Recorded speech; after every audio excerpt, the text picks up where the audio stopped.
తప్పుడు కేసు, ఈ తప్పుడు ప్రభుత్వంలో ఈ తప్పుడు కేసులు పెట్టి వేధిస్తున్నారనడానికి పక్కా ఆధారాలు ఇవిగోండి. అసలు ఈ లిక్కర్ కేసు, ఈ తప్పుడు లిక్కర్ కేసు ఎలా పుట్టింది, దీనిలో ఎవరెవరు భాగస్వాములు అని చూస్తే ముఖేష్ కుమార్ మీనా మీ అందరికీ తెలుసు, ఎలక్షన్ కమిషనర్ గా పనిచేశారు. అత్యంత వివాదాస్పదుడు. ఏదైతే వీవీప్యాట్ స్లిప్పుల్ని 45 రోజుల దాకా భద్రపరచాలైతే ముందే తగలబెట్టేశామని చెప్పాడు. హైకోర్టులో ఉండగా కూడా కేసు. అటువంటి ముఖేష్ కుమార్ మీనా గారు దీనికి సంబంధించి సిఐడి కంప్లైంట్ ఇచ్చింది అదే ముఖేష్ కుమార్ మీనా.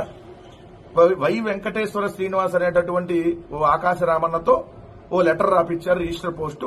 అది మొన్న 9/9/2024 అంటే సెప్టెంబర్ 9న ఆ Y Venkateswara Srinivas register post excise department principal సెక్రటరీగా ఉన్నటువంటి ముఖేష్ కుమార్ మీనాకి రిజిస్టర్ పోస్ట్ వేశాడు. పోస్ట్ వేయంగానే ఆయన వెంటనే చదివేసి, అమ్మో Y Venkateswara Srinivas register post వేశాడు, మధ్యంలో అంట 4,000 కోట్ల కుంభకోణం జరిగిందంటే ఆయన ఎంక్వైరీ చేసేయమన్నాడు. ఆ ఆకాశరామన్ని ఎంక్వైరీ చేయమంటే మనం చేయకపోతే ఎలా అని చెప్పి ఆయన ఎమ్మటనే ఏపీ బెవరేజ్ కార్పొరేషన్ కి ఏదైతే మీరు దీన్ని అంతర్గత విచారం చేసి నాకు రిపోర్ట్ ఇవ్వాలని చెప్పగానే పాపం అమ్మో ముఖేష్ కుమార్ మీనా చెప్పడం ఏంటి, మనం చేయకపోతే ఎట్లా, ఆయన చంద్రబాబు నాయుడు గారికి చాలా సన్నిహితుడు కదా అని చెప్పి వాళ్ళు ఎమ్మటనే 9 రోజుల్లోనే విచారణ చేశారు. అంతర్గత విచారణ చేసేసి అమ్మో ఇక్కడ 4,000 కోట్లు జరిగేసింది సార్ అని చెప్పి వాళ్ళు అంతర్గత విచారణ ఈయనకి ఇచ్చేశారు. ఎప్పుడు 18/9/2024 9 రోజుల్లోనే. 9వ తారీఖు ఆయన వేశాడు, వీళ్ళు 18వ తారీఖు 9 రోజుల్లో 4,000 కోట్లు అని చెప్పి తేల్చేసి ఇవ్వగానే ఈయన ఎమ్మటనే 21వ తారీఖు సిఐడి కంప్లైంట్ ఇచ్చారు. 23 సిఐడి ఎఫ్ఐఆర్ కట్టింది. 23/9/2024 ఏట 4,000 కోట్ల కుంభకోణం జరిగింది. బట్ ఎవరో గుర్తు తెలియట్లేదు వ్యక్తులు, 4,000 కోట్ల కుంభకోణం అసలు గుర్తు తెలియని వాళ్ళు చేశారని చెప్పి ఎఫ్ఐఆర్ లో పెట్టి ఇప్పుడు వాళ్ళని ఎవరిని గుర్తు పెట్టుకున్నారో, ఎవరిని టార్గెట్ చేశారో, అప్పుడేమో ఎఫ్ఐఆర్ లో గుర్తు తెలియని వ్యక్తులు, ఇప్పుడు ఎవరైతే వాళ్ళని టార్గెట్ చేసి గుర్తు పెట్టుకున్నారో సో వాళ్ళ మీద ఒక్కొక్కరిని అరెస్ట్ చేస్తున్నారు. దానిలో భాగంగానే ఏదైతే ఎంపీగా ఉన్నటువంటి మిథున్ రెడ్డి గారిని అరెస్ట్ చేయడం. మిథున్ రెడ్డి గారు ఆల్రెడీ సిట్ విచారణకు అంతకుముందు హాజరయ్యారు. అంతకుముందు ఏప్రిల్ నెలలో ఆయన హాజరైనప్పుడు సిట్ కొన్ని ప్రశ్నలు అడిగింది, దానికి ఆయన సమాధానాలు ఇచ్చారు. కానీ సిట్టే ఆ సమాధానాలకి మళ్లీ నోరు మూసుకొని కూర్చొని ఈ రోజు అదే సమాధానాల్లో ఆయన చెప్పినటువంటి ప్రశ్నలు ఆ సమాధానాల్లోని వాళ్ళంతకు వాళ్లే రాసేసుకుని ఎవరో వాంగ్మూలం ఇచ్చారని చెప్పి రాసేసుకుని అక్రమ అరెస్ట్ చేశారు. దానిలో మీకు సిట్ చూడండి, అడాన్ కంపెనీని నెలకొల్పేందుకు విజయసాయిరెడ్డి నివాసంలో జరిగిన సమావేశంలో మీరు పాల్గొన్నారా, మీరు పాల్గొన్నట్లు ఆయన చెప్పారు కదా అంటే విజయసాయిరెడ్డి మీరు పాల్గొన్నారని చెప్పారు కదా అని అడిగితే విజయసాయిరెడ్డి చెప్పింది పచ్చి అబద్దం, ఆయన నివాసంలో ఆ తేదీలో ఎలాంటి సమావేశంలో నేను పాల్గొనలేదు, నాకు ఆ వ్యవహారాలు ఎలాంటి సంబంధం లేదు, కావాలంటే మీరు గూగుల్ టేక్అవుట్ తెప్పించండి, విజయసాయిరెడ్డి చెప్పింది పూర్తిగా అవాస్తవం తేలుతుంది. మరి గూగుల్ టేక్అవుట్ తెప్పించమంటే ఎందుకు సిట్ అధికారులు తెప్పించలా మౌనం వహించారు అంటే ఇది అక్రమ కేసు అనే కదా. గూగుల్ టేక్అవుట్ తెప్పిస్తే సిట్ వాళ్ళు దొరికిపోతారు కదా, అందుకని తెప్పించలేదనే కదా దానికి అర్థం.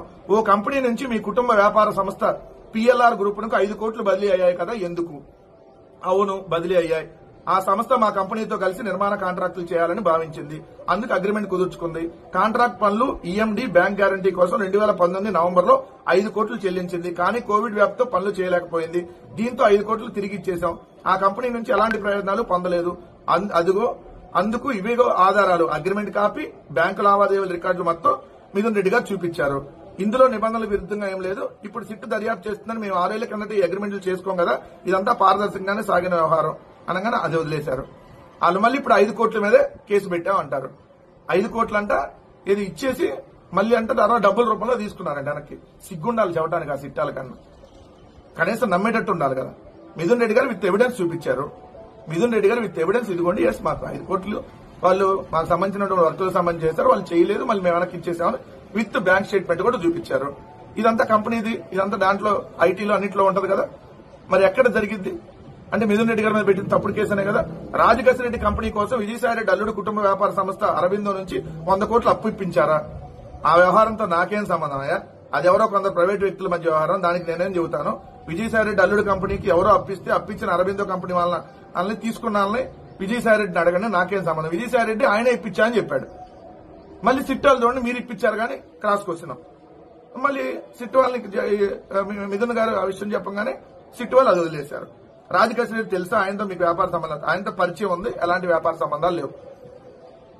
మీరు కొన్ని రియల్ ఎస్టేట్ ఫ్లాట్లు కొనుగోలు చేశారు కదా అని కొన్ని పత్రాలు సిట్ వాళ్ళు చూపించారు. అవును ఇవన్నీ సక్రమంగా కొనుగోలు చేస్తే నా ఎన్నికల అఫిడవిట్ లో కూడా అవన్నీ ఉన్నాయి, చెక్ చేసుకోండి, ఎన్నికల అఫిడవిట్ కూడా ముందు పెట్టారు. మరి ఇంకెక్కడ మిథున్ రెడ్డి గారికి సంబంధం? అసలు ఈ తప్పుడు కేసు ఒకటి పెట్టి ఒకటి సూటిగా అడుగుతున్నా, అసలు లిక్కర్లో స్కాము వైఎస్ఆర్ కాంగ్రెస్ పార్టీ ప్రభుత్వంలో జరగటానికి అవకాశం లేదు. ఎందుకంటే ఏ ప్రైవేటు వ్యక్తుల చేతులకి అప్పచెప్పాల. ప్రభుత్వమే ట్రాన్స్పరెంట్ గా మద్యాన్ని ఏదైతే ప్రభుత్వ దుకాణాలు పెట్టి అమ్మింది. దానివల్ల ప్రభుత్వ ఆదాయం పెరిగింది. ప్రభుత్వ ఆదాయం పడిపోతే కదా లిక్కర్లో స్కామ్ జరిగినట్టు. ప్రభుత్వ ఆదాయం పెరిగితే ఎలా స్కామ్ జరిగింది? చంద్రబాబు నాయుడు గారి హయాంలో 2014 నుంచి 19 దాకా లిక్కర్ సేల్స్ విపరీతంగా పెంచేసి, ఏది మద్యం సేల్స్, బీర్ సేల్స్ పెంచినా కూడా, ఏది సేల్స్ బాగా పెరిగినా కూడా ఆదాయం కేవలం 70,476 కోట్లు వచ్చింది. అదే జగన్మోహన్ రెడ్డి గారి హయాంలో లిక్కర్ సేల్స్ గణనీయంగా తగ్గిని, మద్యం సేల్స్ కూడా, అంటే బీర్లు మద్యం సేల్స్ రెండు గణనీయంగా తగ్గినా కూడా ఆదాయం విపరీతంగా ప్రభుత్వానికి పెరిగింది. 5 సంవత్సరాల్లో 1,06,065 కోట్లు వచ్చింది. అంటే 35,589 కోట్లు, దాదాపు 36,000 కోట్లు జగన్మోహన్ రెడ్డి గారి హయాంలో ప్రభుత్వానికి ఆదాయం పెరిగితే స్కామ్ జరిగిందంట. చంద్రబాబు నాయుడు గారి హయాంలో కదా అసలు స్కామ్ జరిగింది. సో దాన్ని డైవర్ట్ చేయడానికి ఈరోజు ఇక్కడ ఏదో స్కామ్ జరిగింది, కొత్త బ్రాండ్లు ఇచ్చారన్నారు. ఒక్క కొత్త బ్రాండ్ కూడా జగన్మోహన్ రెడ్డి గారు తీసుకుని రాలా. ఏదైతే ప్రెసిడెంట్ మెడల్ నుంచి గవర్నర్ రిజర్వ్ దాకా, ఏదైతే బేరా భూమ్ నుంచి అన్ని కూడా చంద్రబాబు నాయుడు గారి ప్రభుత్వంలో రెన్యువల్ చేసి వెళ్లినవే. జగన్మోహన్ రెడ్డి గారు ఏ కొత్త డిస్టిలరీ కూడా తీసుకురాలి. 20 డిస్టిలరీలు అంతకుముందు ప్రభుత్వంలోనే ఉన్నాయి. దాంట్లో 14 కేవలం చంద్రబాబు నాయుడు గారు ముఖ్యమంత్రిగా ఉన్నప్పుడు ఉన్నాయి. ఒక్క డిస్టిలరీ కూడా కొత్తది తీసుకురాలా. ఏ ఒక్క కంపెనీకి 6% కంటే ఎక్కువ ఏదైతే ఆర్డర్స్ ఇవ్వలేదు. 5 to 6% మాత్రమే జగన్మోహన్ రెడ్డి గారి హయాంలో ఉన్నప్పుడు ఇచ్చారు. మరి ఎలా లిక్కర్ లో స్కామ్ జరిగింది? ఏ కొత్త బ్రాండ్ తీసుకురాకుండా, ఏ కొత్త డిస్టిలరీ తీసుకురాకుండా ఆదాయం పెంచితే, ఏ ప్రైవేటు వ్యక్తులకి సంబంధం లేకుండా ప్రభుత్వం ఆదాయం పెంచితే లిక్కర్ లో స్కామ్ జరిగిందంట.